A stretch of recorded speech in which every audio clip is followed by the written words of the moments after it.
ओम नमो भगवते वासुदेवाय नमो। जय श्रीकृष्ण। राधे राधे। तो दर्शक बंधुरा आज আমরা সেই একাদশীর কথা তুলে ধরব যে একাদশীর ব্রত পালন করলে ৮৮,০০০ ব্রাহ্মণকে খাওয়ানোর পুণ্যফল এইমাত্র একাদশী ব্রত পালনের ফলে তা অর্জন করতে পারবেন।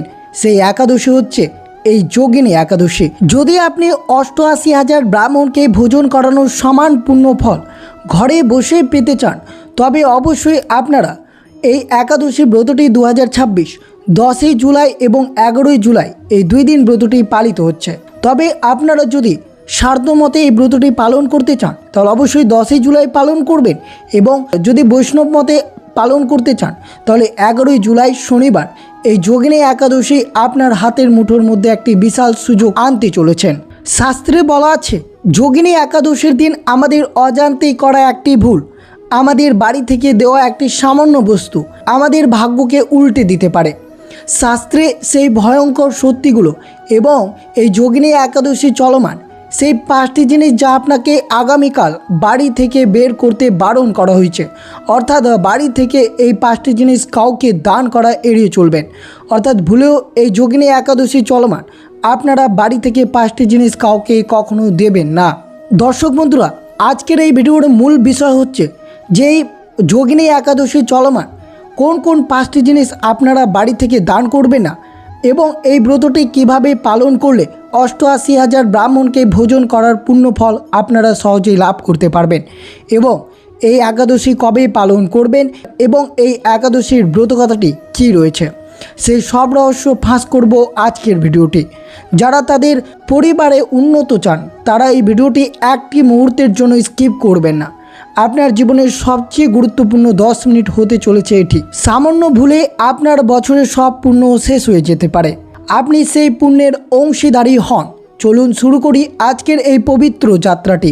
তার আগে অবশ্যই এই চ্যানেলে যদি আপনারা নতুন হয়ে থাকেন তাহলে দয়া করে চ্যানেলটিকে সাবস্ক্রাইব করবেন, ভিডিওটিতে অবশ্যই লাইক করে দিবেন যাতে আমাদের উৎসাহ হয় এই নিত্য নতুন ভিডিও আপনাদের সাথে তুলে ধরতে। আপনার বন্ধু বা আত্মীয় বা ভক্তদের সাথে তাদের শ্রবণ করান যে এই একাদশী চলমান কোন কোন জিনিস বাড়ি থেকে দান করা মোটেও উচিত নয়, এতে আপনার পুণ্য হবে। তো অবশ্যই শ্রবণ করুন ভক্তি সহকারে এই ভিডিওটি। যোগিনী একাদশী অত্যন্ত পুণ্যময় একটি ব্রত যা অশেষ পাপ থেকে মুক্ত দেয় এবং সুখ সমৃদ্ধি প্রদান করে।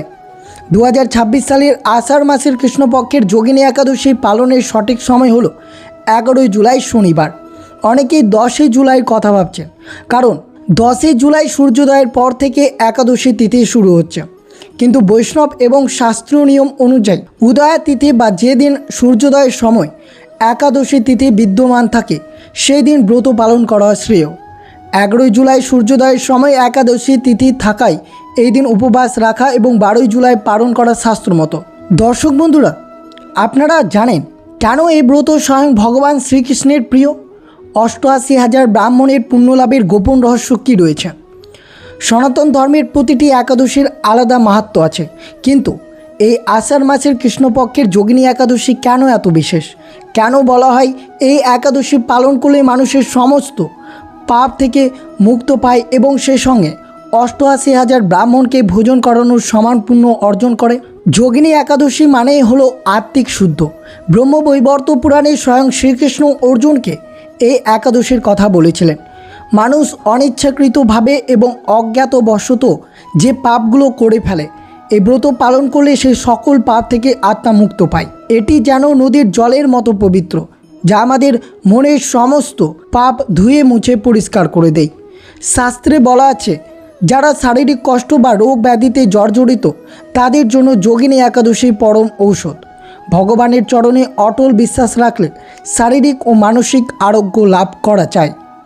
এবার আমরা শ্রবণ করব কেন এই যোগিনী একাদশী ব্রতটি শ্রীকৃষ্ণের প্রিয় এবং এই একাদশী পালন করলে কেনই বা ৮৮,০০০ ব্রাহ্মণের পুণ্য লাভ আমরা লাভ করতে পারব। আমাদের শাস্ত্রে দানকে শ্রেষ্ঠ বলে মনে করেছেন। যখন আপনি নির্জলা বা ফলমূল খেয়ে উপবাস করবেন বা নিজের ভক্তি ভগবানকে নিবেদন করবেন তখনই সেই পুজোর তেজ ৮৮,০০০ ব্রাহ্মণকে ভোজন করানোর তৃপ্তির চেয়ে অনেক গুণ বেশি হয়, কারণ এখানে আপনার সমর্পণ সম্পূর্ণ। শাস্ত্রে বলা হয়েছে শ্রবণং কীর্তনং বৈষ্ণব অর্থাৎ ভগবানের মাহাত্ম্য শ্রবণ করাই হলো ভক্তির প্রথম ধাপ। আমি আপনাদের অনুরোধ করব আগামী 11ই জুলাই এই পবিত্র যোগিনী একাদশী পালন করুন। যদি উপবাস করা সম্ভব নয় তবে অত্যন্ত দিনভর নিরামিষ আহার করুন এবং শ্রী বিষ্ণুর নাম জপ করুন। এই যোগিনী একাদশীর ব্রতটি কিভাবে পালন করলে, অর্থাৎ ব্রতের কোন নিয়মে পালন করলে আপনারা 88,000 ব্রাহ্মণকে ভোজন করানোর যে অসীম পুণ্য অর্জন করবেন তা কিভাবে সম্ভব এবং কিভাবে কোন নিয়মে ব্রত পালন করা উচিত। শাস্ত্রে আছে যোগিনী একাদশী হলো সমস্ত পাপ বিনাশকারী। এই ব্রত কেবল উপবাস নয়, এটি একটি যজ্ঞ। যখন আপনি শুদ্ধ মনে কোনো প্রকার ছলে বলে কৌশলে ছাড়া কেবল শ্রী বিষ্ণুর উদ্দেশ্যে ব্রত পালন করেন তখন আপনার সেই ভক্তি মহাজাগতিক শক্তিতে রূপান্তরিত হয়। এই পুণ্য সরাসরি বিষ্ণুর চরণে অর্পিত হয়, যা কোটি কোটি ব্রাহ্মণ ভোজনের চেয়ে শ্রেষ্ঠ।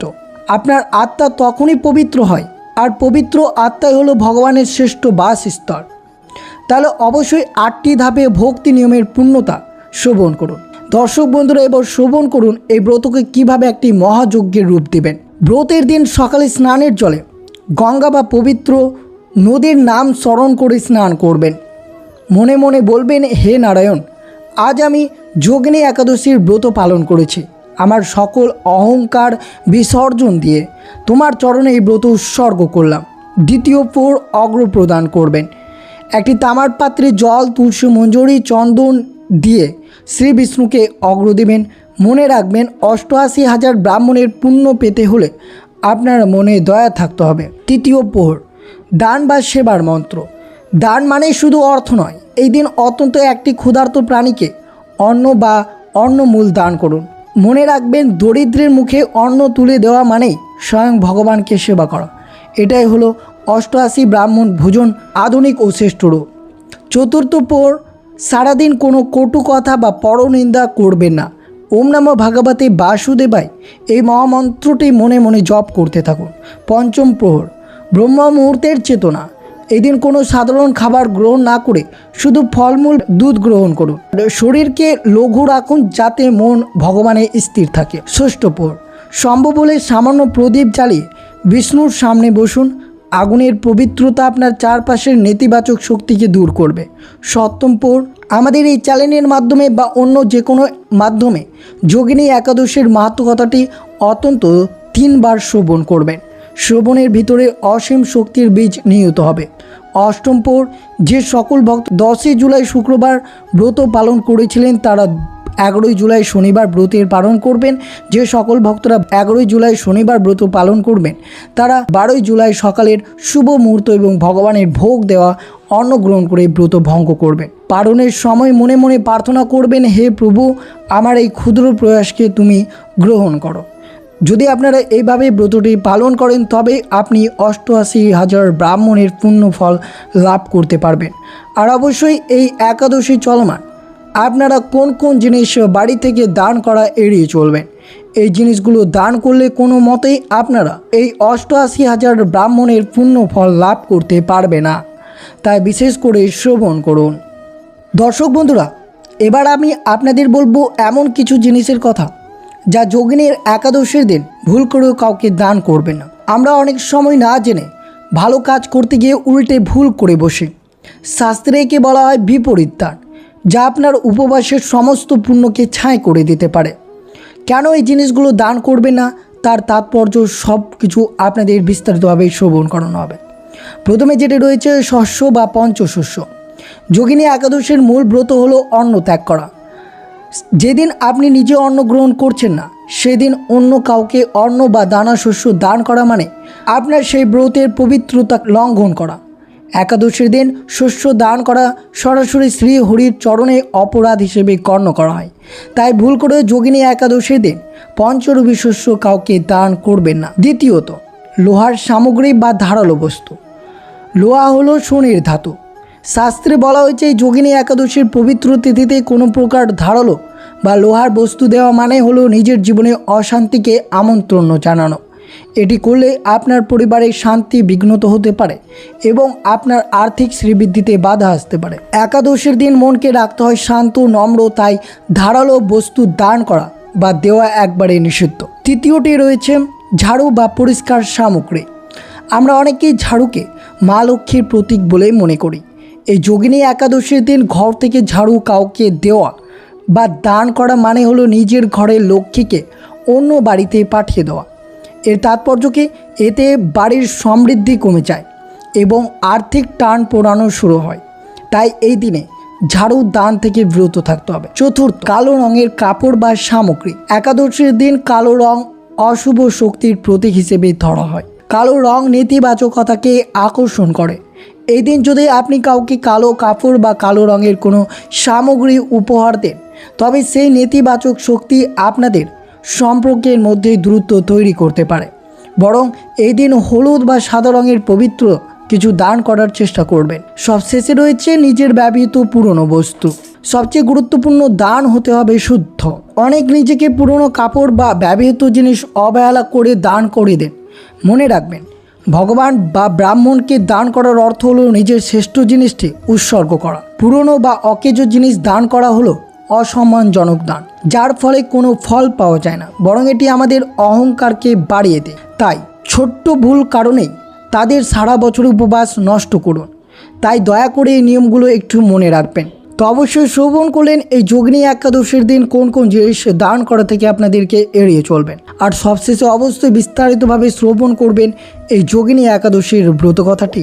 প্রিয় দর্শক বন্ধু, আজ আমি আপনাদের নিয়ে যাব সেই সুদূর পৌরাণিক কালে, যেখানে বাস করতেন শিবের পরম ভক্ত হেমা মালিনী। এটি একটি সাধারণ গল্প নয়, এটি হলো পাপ থেকে পুণ্য উত্তরণের এক মহাকাব্যিক পথ চলা। প্রতিটি শব্দ মন দিয়ে শ্রবণ করুন, কারণ এই কথাগুলো আপনার জীবনে গ্লানি মোচনের আলোকবর্তিকা হয়ে কাজ করবে। পুরাণ বলেছে, অলকাপুরীতে অধিপতি যক্ষরাজ কুবেরের এক অতি বিশ্বস্ত প্রিয় অনুচর ছিল হেমা মালিনী।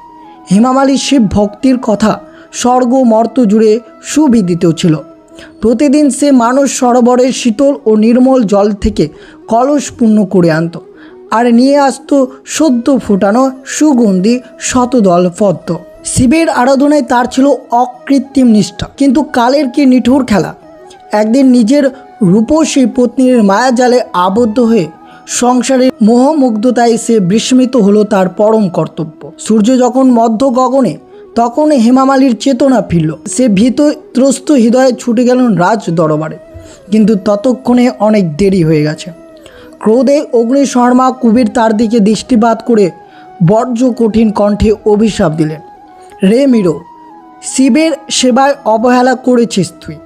আজ থেকে তোর এই দিব্য দেহ কুষ্ঠ ব্যাধিতে জর্জরিত হবে এবং তুই তোর প্রিয়তমা স্ত্রী থেকে বিচ্ছিন্ন হয়ে এই পৃথিবী থেকে নির্বাসিত হবি। হেমা মালিনীর দেহ মুহূর্তের মধ্যে গলিত ক্ষতে ভরে উঠল। সে পরিণত হলো এক বিভৎস কুষ্ঠী রোগীতে। প্রিয়তমা পত্নীর সান্নিধ্যে থেকে বঞ্চিত হয়ে সে অরণ্য অরণ্য হাহাকার করে ঘুরতে লাগলো। অন্ন নেই, তৃষ্ণা নিবারণের উপায় নেই, কেবল শরীরে অসহ্য যন্ত্রণা আর হৃদয়ে হাহাকার। এই ছিল তার নিত্য সঙ্গী। কিন্তু বন্ধুরা, ভগবানের দয়া অসীম, তার ভাগ্য ছিল পরম শান্তি। বহু বছর পর সে খুঁজে পেল মহর্ষি মার্কেন্ডীয় মুনির তপবন। হেমা মালিনীর মুনির রাঙা চরণে লুটিয়ে পড়ে কান্না ভেজা কণ্ঠে নিবেদন করল তার সব পাপের ইতিহাস। করুণাময় মুনি মার্কেন্ডীয় যখন তার দিকে তাকালেন, তার চোখ ছিল অপরিসীমা দয়া। মুনি বললেন, হেমা মালিনী, অধৈর্য হয়ে না। আষাঢ় মাসের কৃষ্ণপক্ষের যে তিথি সর্বপাপ নাশিনী, সেই যোগিনী একাদশী ব্রত পালন করো। এই তিথি কেবল একটি দিন নয়, এটি স্বয়ং শ্রীহরির করুণার অবতার। বিশ্বাস ও ভক্তি সহকারে যদি তুই এই উপবাস করতে পারো, তবে তুমি পাবে অভিশাপ থেকে মুক্তি। মুনিরাজের নির্দেশ মতো হেমা মালিনী কঠোর নিয়ম অটল নিষ্ঠায় পালন করলেন সেই ব্রত। কি অলৌকিক মাহাত্ম্য সেই তিথির! ব্রত সমাপ্ত হওয়ার সাথে সাথেই তার দেহের সমস্ত ক্ষত অদৃশ্য হয়ে গেল। সে ফিরে পেল তার দিব্য দেহ, ফিরে পেল তার প্রিয়তমা স্ত্রী এবং অলকাপুরীর পরম সৌভাগ্য। আজ সেই তিথি আমাদের দরজায় কাড়া নড়েছে। তো এই ছিল যোগিনী একাদশীর ব্রত কথাটি। প্রিয় দর্শকবৃন্দ, যোগিনী একাদশী কেবল উপবাসের দিন নয়, এটি আমাদের জীবনের সমস্ত গ্লানি ধুয়ে ফেলে নতুন করে বাঁচার এক ঐশ্বরিক সুযোগ। আজ আমরা জানলাম কিভাবে অষ্টআশি ব্রাহ্মণ ভোজনের পুণ্য ঘরে বসে লাভ করা যায়। এবং সেই সাথে শ্রবণ করলাম কোন সেই 5টি জিনিস যা দান করলে আমাদের সর্বস্ব বিফল যেতে পারে। হেমা মালিনীর মতোই আমাদের জীবনের সকল কষ্ট শ্রীহরির কৃপায় দূর হয়ে যেতে পারে যদি আমাদের ভক্তি থাকে অটল। সনাতন ধর্মে বলা আছে, ভালো কথা জ্ঞান অন্যের মাঝে ছড়িয়ে দেওয়া একটি বড় পুণ্য। আজকের এই অমূল্য শাস্ত্রীয় জ্ঞান কেবল নিজের কাছে আটকে রাখবেন না। আপনার একটি শেয়ার হতে পারে আপনার পরিচিত কোনো প্রিয়জনকে একাদশীর দিন বড় কোনো ভুল থেকে বাঁচিয়ে দেবে। তাই ভিডিওটি এখনই আপনার বন্ধু আত্মীয়দের সাথে শেয়ার করুন এবং এই মহাযজ্ঞের অংশীদারী হন। যারা আজকের এই ভিডিওটি একদম শুরু থেকে শেষ পর্যন্ত পরম ভক্তি নিয়ে শ্রবণ করলেন, তারা কমেন্ট বক্সে অবশ্যই লিখে দিবেন জয় শ্রী হরি বা ওম নমো ভগবতে বাসুদেবায় নমঃ। আপনাদের এই ভক্তিপূর্ণ মন্তব্যগুলো দেখলে আমার হৃদয় আনন্দে ভরে ওঠে। আজকের মতো এই ভিডিওটি এখানেই। পরম করুণাময় শ্রী বিষ্ণুর কাছে সর্বদা আপনাদের এবং আপনাদের পরিবারের সুস্থতা, শান্তি ও শ্রীবৃদ্ধি কামনা করুন। ভগবানের কৃপা আপনাদের ওপর সর্বদাই বজায় থাকুক। খুব শীঘ্রই দেখা হবে নতুন কোনো শাস্ত্রীয় রহস্য নিয়ে। ভালো থাকবেন, সুস্থ থাকবেন এবং ভক্তিপূর্ণ থাকবেন। নমস্কার। হরে কৃষ্ণ। রাধে রাধে।